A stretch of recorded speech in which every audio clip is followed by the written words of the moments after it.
नमस्कार, मैं हूं सुशांत सिन्हा। इस वक्त की बड़ी खबर, रियाज नायकू के मारे जाने के बाद अब जम्मू कश्मीर पुलिस एक प्रेस कॉन्फ्रेंस कर रही है। आपको वहां लिए चल रहे हैं।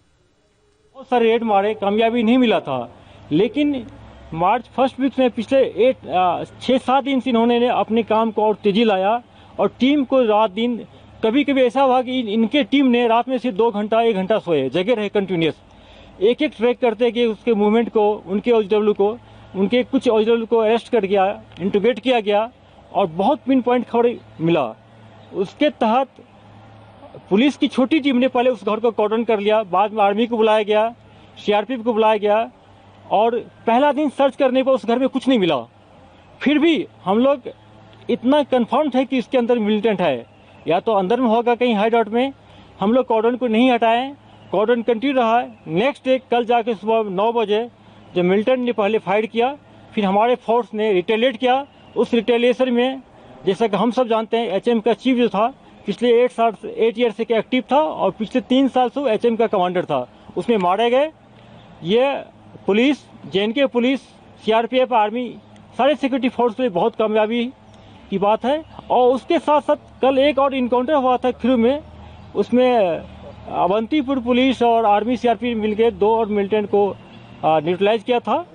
तो टोटल कल 4 टेररिस्ट मारे गए, जिसमें एक HM का चीफ था और बाकी 2 LT के थे।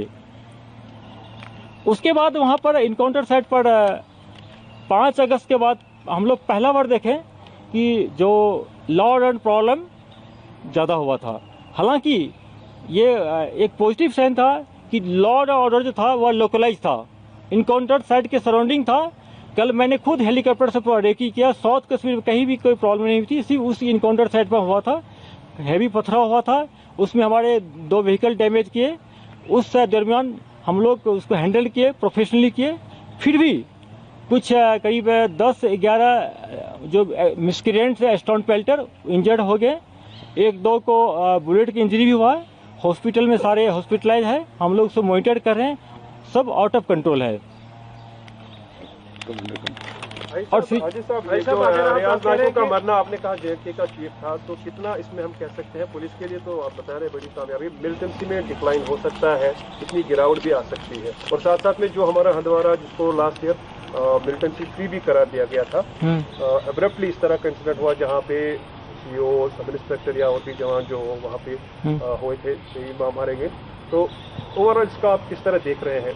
नॉर्थ कश्मीर मिलिटेंसी फ्री होना, दोबारा एक्टिव होना, यहाँ से आप कह रहे हैं कि मिलिटेंसी चीफ मारा गया, डिक्लाइन आ सकता है, या इसमें अभी उबार जो आपको कल वहाँ से स्टोन पेल्टी किया, बाकी चीज़ों की सूरत में देखने को मिला है? देखिए, ऐसी बात नहीं। जैसे कि आप देखते हैं, हम सब जानते हैं कि लास्ट ईयर नॉर्थ कश्मीर में 35 मिलिटेंट मारे गए थे।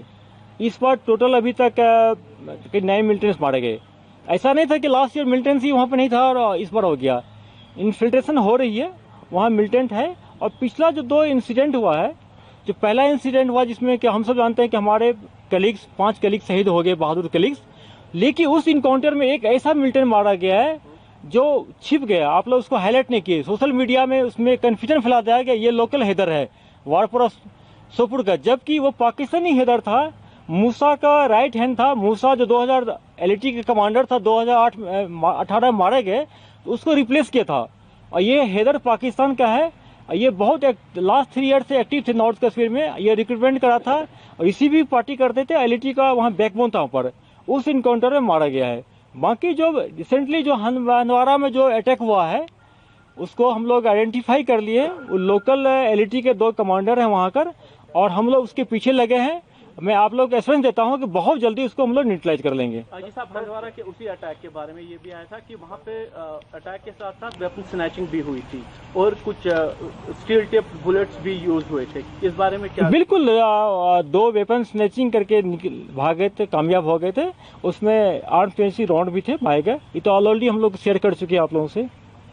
TRF के बारे में क्या पता? नया एक मिलिटेंट आउटफिट TRF जो आया है। देखिए, जैसा हम सब जानते हैं, TRF कोई नया चीज नहीं है। 5 अगस्त के बाद पाकिस्तान के जब वर्ल्ड प्रेशर पड़ा तो पाकिस्तान ने एक साजिश किया है कि नाम चेंज कर दें और ये दिखाएं कि ये TRF जो है ये लोकल मिलिटेंसी है, इसमें मेरा कोई हाथ नहीं है। जबकि टीआरएफ के जितने मिलिटेंट मारे गए हैं, जितने अरेस्ट हुए हैं, सब हमारे लिस्ट में लश्कर तैयबा की कैटेगरी में थे। और अभी हाल फिलहाल में उसने अपना पैमाना को बढ़ा दिया था और उसमें एचएम के लोगों को भी कुछ लिया है। और हाल में जो लोअर मुंडा में इनकाउंटर हुआ था, इसमें 2-3 मिलिटेंट मारे गए थे। उसमें काकपोरा का टीआरएफ का डिस्ट्रिक्ट कमांडर था, आसिफ मारे गए, आप सब जानते हैं उनको।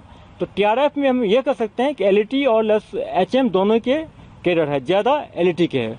आप देखे होंगे कि हर एक इंसिडेंट होता था तो टीआर तुरंत क्लेम करता था और टेलीग्राम पर डालता था कि मैंने एक्शन किया, मैंने ये क्या किया। लेकिन कल की कार्रवाई के बाद आप कहीं देखे नहीं आए। क्यों नहीं आया? कि जिस चैनल से उन्होंने टेलीग्राम के थ्रू ऑपरेट करता था, हम लोगों ने गवर्नमेंट मीडिया के हेल्प लेकर उसको बंद कराए हैं। तो आपने सर इस वक्त का जवाब नहीं दिया। जो रियाज नाइकू की अपनी बात की है, इसके जाने के बाद कितनी मिलिटेंसी में डिक्लाइन आ सकता है? जैसे देखिए, ज्वाइनिंग रेट जो तो काफी हाई था वो ऑलरेडी कम हुआ है, तो इसमें और कमी आ सकती है या कुछ और? देखिए, जैसा कि रियाज नाइकू एक तो 8 इयर्स पुराना मिलिटेंट था, लोकल मिलिटेंट था, लास्ट ईयर से एचएम के चीफ थे और रेगुलरली हर एक 2 महीना पर 1 महीना पर एक वीडियो रिलीज करता था, यूथ को इंस्टिगेट करता है मिलिटेंसी ज्वाइन करने के लिए। ये कोई छिपाने की बात नहीं है, मुझे कहने में कोई हेजिटेशन नहीं है कि मिलिटेंसी रैंक में उनका पकड़ स्ट्रांग था, इन्फ्लुएंस करने का पावर था, इन्फ्लुएंस करता था। तो उसके मरने के बाद ये जो रिक्रूटमेंट है इसमें फर्क आएगा, कमी आएगी। दूसरी बात है कि उस एरिया में नार्को टेररिज्म का बोझ था, जितने भी ओपियम की खेती होते उससे उसको पैसा मिलता था, आज स्मगलिंग कराते थे, बहुत सारे सिविलियन किलिंग इन्वॉल्व थे। ये डेमोक्रेटिक प्रोसेस में ये लोगों को धमकाते थे कि वोट मत डालो, और पुलिस वाले को अटैक करते थे, सिक्योरिटी फोर्स पर अटैक करते थे, इनोसेंट सिविलियन पर अटैक करते थे, किलिंग करते थे। जैसा कि हम सब जानते हैं कि 25 मार्च को जो लॉकडाउन शुरू हुआ था, तो बुरहान वानी रियाज नाइकू का एक वीडियो आया था। उस वीडियो में उन्होंने कहा था कि कोरोना से ज्यादा यहाँ की JNK police security force harmful है, इस पर अटैक करो, इसको मारना चाहिए। उसके बाद देखे होंगे कि पुलिस पर अटैक हुआ, पुलिस को किडनैप करने का प्रयास किया, सिविलियन किलिंग हो गया। तराल एरिया में 2 सिविलियन मारा गया, उसके बाद आपको कुलगांव में मारा गया, संगम में मारा गया, 6-7 सिविलियन पर अटैक है, इस नाम पर कि पुलिस का इन्फॉर्मर है, जबकि वह इनोसेंट सिविलियन थे। तो कहने का मतलब है कि उसी के वो खुद मारने इन्वॉल्व डायरेक्ट नहीं हो, लेकिन इंस्टिगेट करके दूसरे मिलिटेंट से मरवाते थे। तो इसके चक्कर में बहुत सारे सिविलियन मारे गए हैं। और जब ये मारा गया, न्यूट्रलाइज हुआ, तो मैं गर्व के साथ कह सकता हूं कि सिक्योरिटी फोर्स के लिए बात कामयाबी है, पुलिस के लिए कामयाबी है, और आवाम को भी इससे राहत मिलेगी।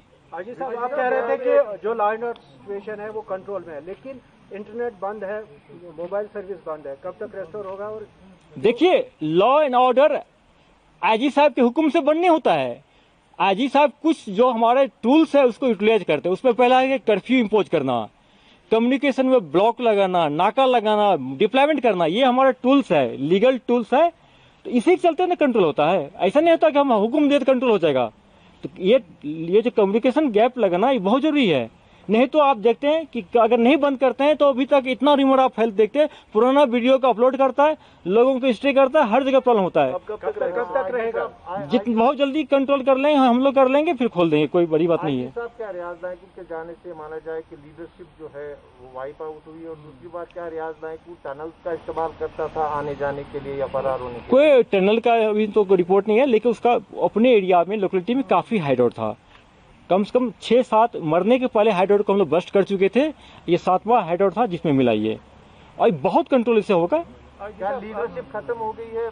ऑब्वियसली जो उसका मोस्ट जो एक्सपीरियंस लॉन्ग हैंडल लीडरशिप खत्म हो चुका था। उसका सिर्फ नहीं, कारी यासी मर गए, जैस का भी हो गया है, एजीएस की हो गया है, लेकिन लीडरशिप तो बनते रहता है। वो खुद बनाएंगे उसको, फिर उसके पीछे बढ़ेंगे। कौन बना है मुझे पता है, अभी शेयर नहीं करेंगे आप लोग को, शायद आप लोग पता भी होगा, लेकिन उसके पीछे भी हम लोग पड़े हैं। विजय जी, जो आर्टिकल 370 के जाने के बाद ये अटकलें लगाई जा रही थी कि हॉट समर होगा, तो आपको लगता है कि जिस तरीके के हमले हो रहे हैं या इन्फिल्ट्रेशन हो रही है, कोशिश की जा रही है कि उस तरीके के हालात बनाए जाए? देखिए, जब से हम लोग कश्मीर जेएनके एकेडमी ज्वाइन किए, ये हम लोग मानते हैं कि होली मंथ रमजान में अटैक बढ़ता है, लेकिन हम लोग दो चीज हमारे लिए चैलेंज था। होली रमजान मंथ था, दूसरा कोविड में डिप्लॉयमेंट।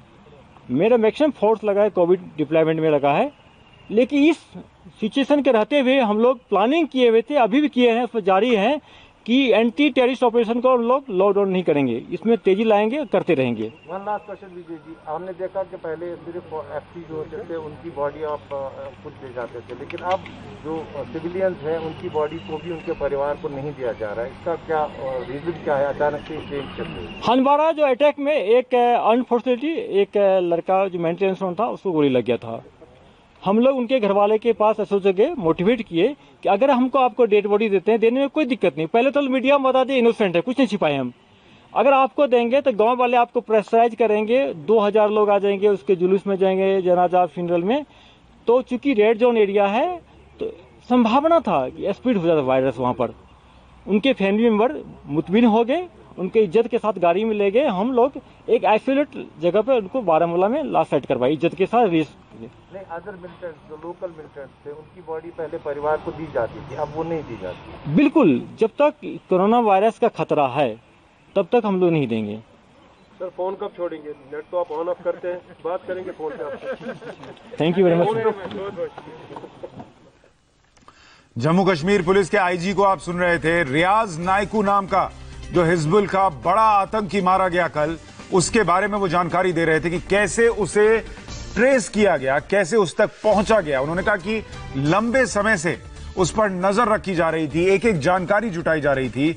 जिस दिन ये पता चला है कि वो इस घर में आया हुआ है, वहां पर पहले जम्मू कश्मीर पुलिस गई, उन्होंने कॉर्डन किया, उस इलाके को घेर लिया, फिर आर्मी सीआरपीएफ को बुलाया गया और उन्होंने कहा कि जब पहले दिन अंदर जाकर घर में हमने तलाश